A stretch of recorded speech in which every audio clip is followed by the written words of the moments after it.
जय बर' हारिनि नोंथांमोननि गेजेराव दिनै गेदेरथार मोनसे आपडेट लानानै फैदों आङो हाग्रामा महिलारि सारनि बुंनाय ओमफ्राय आंनि मोननैसो हाग्रामा महिलारि सारनिसिम आपिल खालामनाय आरो बे बिटिसि आवहाय दिनै हाग्रामा महिलारि सासन बे गासैबो बाथ्रानि सायाव आं डिसकासन खालामगोन दिनैहाय नोंथांमोननि गेजेरावहाय नोंथांमोनखौ लाफानानै नोंथांमोन नायलांबाय थादों खिन्थु बे भिडिअआ बेसेबां नंगौ आरो नङा नोंथांमोना आंनो कमेन्टआव सेक्सनाव फोरमायहरदो आं बे भिडिअनि कमेन्टखौ नायनोसैलाय नोंथांमोना भिडिअनि सायावहाय मेन उद्देश्यखौ बुजिनो नाजादो सेस्था खालामदो स'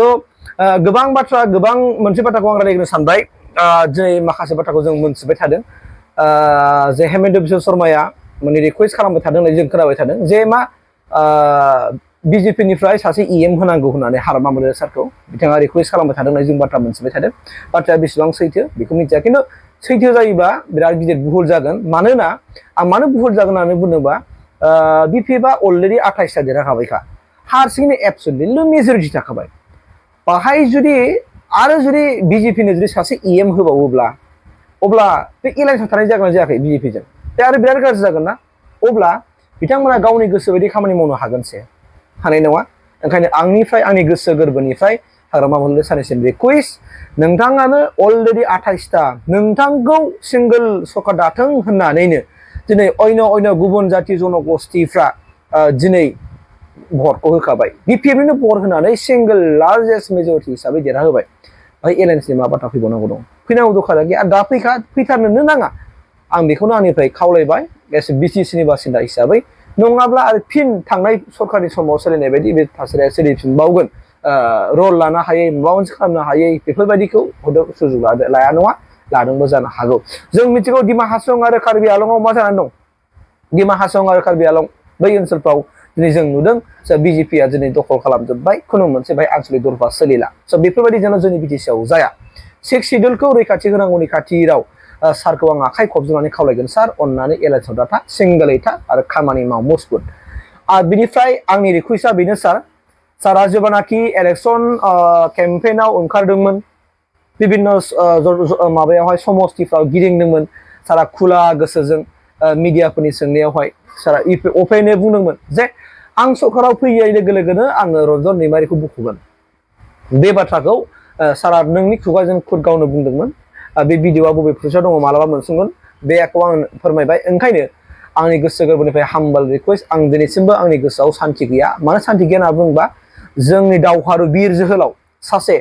जाय जाथिनि थाखाय नांनानै हारिनि अलखदखौ मिथिनानै हारिनि थैनाय थांनाय ट्रेडिशनेल गाननाय जोमनाय राव हारिमु गासैबो गोमालांजोबनोसैमोन आरो बै समावनो सानखांनानै दिनै बिएसएफ मुंनि जोनोम होनानै दिनै दा एनडिएबिआव दिनै कनभार्ट जानाय बै फाउन्डार प्रेसिडेन्ट रनजित फाउन्डार प्रेसिडेन्ट जेनोखि जोंहा दङ डिआर नाब्ला सार बे सारनि जोबथेसालियाव थानायखौ बबे मोनसे पलिसिनि गेजेरजों मा प्लेन लायोबा मा पलिसि लायोबा बेखौ इमिडियेट उदां अख्राङाव लाबोनानै जोंनि रायजो राजाफोर जों थाफानानै खामानि मावनो हानाय सुजुग आरो सुबिदाखौ मोनफुंनो हायो आं बेनि थाखाय आखाइ खबजोबनानै आं हाग्रामा महिलारि साराव खावलायदों अननानै डिआर नाब्ला सारनि थाखाय खामानि मावदो प्लिज नैबे 5 बोसोरनि गेजेराव जायखिजाया राहायै बेखौ जेन उदां अख्राङाव लाबोनानै बेलनि गेजेरजों उदां अख्राङाव लाबोनानै बेखौबो पाब्लिक माने सेवा हिसाबै मावनो सुजुग आरो सुबिदा होथोंसै बेखौ आंनि गोसो गोरबोनिफ्राय खावलायबाय खारन जोङो मिथिनो मोनदों दाखालि जे बिथाङा 20 देसनि थाखाय मोनसे बिथाङा लिभआव फैनाय बायदि जादोंमोन नङा होमबा रेहायाव फैदोंमोन न'आव थाफैनो मोनदोंमोन 20 दिनावहाय आरो बे 20 दिनाव बिथाङा दिनै जोंनि बिटिसिआव थानाय गुबुन माखासे दैदेनगिरिफोरजों बिथाङा रायलायनो गोसो जादोंमोन होननानै गावनि बिनानाव डक्टर अनजालि दैमारिखौ रिकुवेस्ट खालामदोंमोन आरो बे रिकुवेस्ट खालामनाय लोगो लोगो डक्टर अनजालि दैमारिया नाम लादों बाहाय दिनै लरेन्स इस्लारि सारनि बाथ्रा लादों प्रमद बर' सारनि बाथ्रा लादों आरो दिपेन बर' सारनि बाथ्रा लादोंमोन आरो बिथांमोननाव रिकुवेस्ट खालामहरदोंमोन रायलायनो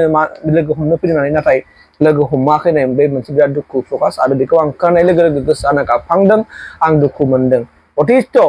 दिनै दुलाराय बर' फरायसा आफादा बेखौ सनमान होनानै थांनांगौमोन नायनांगौमोन आरोखि बे बिराद गिदिर मोनसे गोरोन्थि जाबाय स' जायखियानो जेखि जायाथों मानो इमिडियेट जायखिजाया राहायै प्लेन पलिसिखौथ' मिथिया नङा सरकाराव थानाय मानसिफ्रा मिथियो पलिसिफोरखौ मिथियो बबे पलिसिजों जायाबा बबे पलिसिजों थांनांगौ बेखौ मिथियो दा बेनिखायनो बिथांखौ जों मानो सारा सास्त्रि जेराव दोनबाय थादों सोरखौबा जोङो खाख्रबनानै दोनबाय थानानै बिनि माबायावहाय जोङो मा होननानै बुङो जोङो बेखौ जोङो खाख्रबनानै दोनबाय जों मिनि रंजाबाय थाबाय बे जानाय नङा ओंखायनो आंनि गोरबोनिफ्राय आं सासे बर' फिसा हिसाबै नोंथांमोनहा बयबो मिथिखागौखाय आरो आंबो मिथिखागौखाय माने नाब्ला सारनि मेन काहानिखौ बिथाङा मानि थाखाय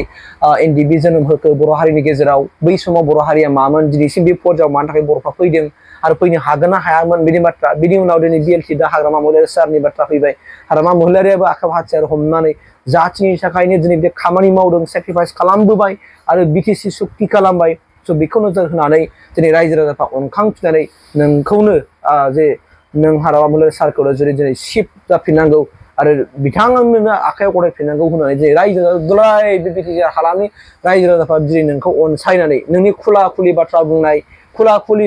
फेस्लायै बाथ्रा बुंनाय अपेनलि बाथ्रा बुंनायखौ मोजां मोननानै बेबायदि दैदेनगिरिखौ जोंनो BTC आव नांगौ आरो BTC नि सेफ खालामनांगौ होननानै रायजो राजाफ्रा नोंखौ जुदि सिबिबायबा अनसायबा खुलुमबायबा सारा बेखौ मोजाङै बजबनानै लादो आरो रायजो राजाफोरनि खामानि मावनो आवगायबोदो ग्रासरुट लेभेलाव बांसिन खामानि मावदो सारमोन ग्रासरुट लेभेलाव गामि लेभेलाव थानायफोरनि थाखाय मोजां खामानि मावदो आरो प्राइमारि लेभेलाव ग्रासरुट लेभेलाव सोर दैदेनगिरिफोर थायो बिथांमोनजों खाथि सोमोन्दो लानानै मा दुखु सुखु मा माने अभाब नुजादों मा जेंना नुजादों बेफोरनि सुखु दुखुजों खाथि सोमोन्दो थानानै खामानि मावलांदो आरो इउथ्सफोरनि थाखाय जेनाखि 100 crore जेनाखि खोदा होदोंमोन बेखौ आखरे मावफुंनानै होदो आरो वुमेनफोरनि थाखाय गासैबो जेरैबायदि नोंथांमोना फोसावदोंमोन बेनि माबायाव खामानि मावगोन होननानै आं मिथिबाय हाग्रामा महिलारि सार दा आं मिजिंथिदों सारनि समावनो सारा बुंनाय बायदि जे रन्जन दैमारि सारखौ बख'गोन सरकाराव फैयोब्ला आं बख'गोन होननाय लोगो लोगो बे बाथ्राया जोंनाव मोगथाङाव आबुङै महर मोनो एबा नैबे 5 बोसोरनि गेजेरावनो माने बख'ना लाबोनो हाथों सार बेखौ आं इसोरनावबो आर'ज गाबबाय आरो नोंथांखौ आं रिकुवेस्ट खालामबाय बेजों लोगोसे मोनसे आपडेटआ जाहैबाय मा दिपेन बर' सारनि बाथ्रा दिपेन बर'आ दिनै मोनसे फेसबुकआव पस्ट होदों अक्ट'बर दाननिफ्राय सिगाङावनो बुंखानाय बायदि सिगाङावनो फोसावखानाय बायदि 125 एमेन्डमेन्ट जेनेखि बिलनि बाथ्रा दङ माने मा होनो दफा मावफुंनांगौनि खाथिराव बिल पास खालामनांगौनि खाथिराव दिनै एबसुआ माने आरो लामायाव ओंखारफिनसिगोन लामायाव आन्दलन ओंखारफिनसिगोन धरना खार्यसुचि लासिगोन जों बेखौ दिनै पस्टनि गेजेरजों मिथिनो मोनबाय दा नायनोसै बे समाव रायजो राजाफ्रा बेसेबां बिलिफ लानानै फोथायनानै ओंखारगोन ओंखारा बेखौ मिथिसिगोन आरो बे समा सिगाङाव मानो जायाखै दा मानो जानो थांदों आरो माब्रै बेखौ जों रायजो राजाफ्रा गासिबो मिथिगोन आं बेखिनिखौ मिजिं थिबाय जायखि जेखियानो जायाथों मानो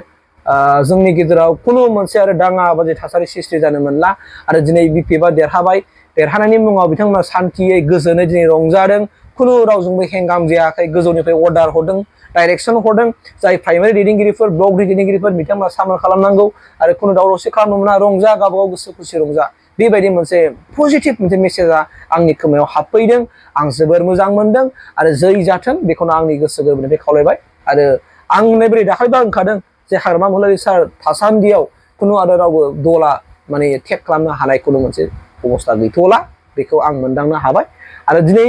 बुंनो थाङोब्ला UPPLनि वार्कार्सफ्रा UPPLनि दैदेनगिरिफ्रा प्राइमारि लेभेल ब्लक लेभेलाव खुनु सोरखौबा दैदेनगिरिखौ ओरै आखाइयाव हमनानै बोबोनो हानायखौ दा पावार गैथ'ला माने बिथांमोना दिनै सरकारजों थाजोबो बिसोरो एकदमबारे बाथ्राखा बिसोरो सरकारजों थाजोबसिगोन सरकारजों गोरोबनानै खामानि मावसिगोन बेखौ हमथानो हानांगौआ गोब्राबसै बेखौ आं दिनै अपेनलि बुंबाय आरो मिथिखाबाय जायखौ जों सुबुंनिफ्राय मोनो जायखौ जों लोगो दिगो रायलायनानै जों मिथिखाजोबनायखाय आं बेखौ अपेनै होखाबाय आरो आं खुलुमनानै हाग्रामा महिलारि सारखौ खावलायबाय प्लिज जायखिजाया राहायै नैबे 5 बोसोरनि गेजेरावनो रन्जन दैमारि सारखौ उदां अख्राङाव लाबोनानै रायजो राजाफोरखौ सिबिनो अनसायनो खाबु सुबिदाखौ होदो सारनि खोथा होनाय बायदि इलेक्सननि सिगां जेरै सारा खोथा होदोंमोन बेबायदि मावफुंनानै दिन्थिदो बेखौ आंनि गोसो गोरबोनिफ्राय खावलायनानै भिडिअखौ बेखिनियावनो फोजोबबाय गोजोन्थों।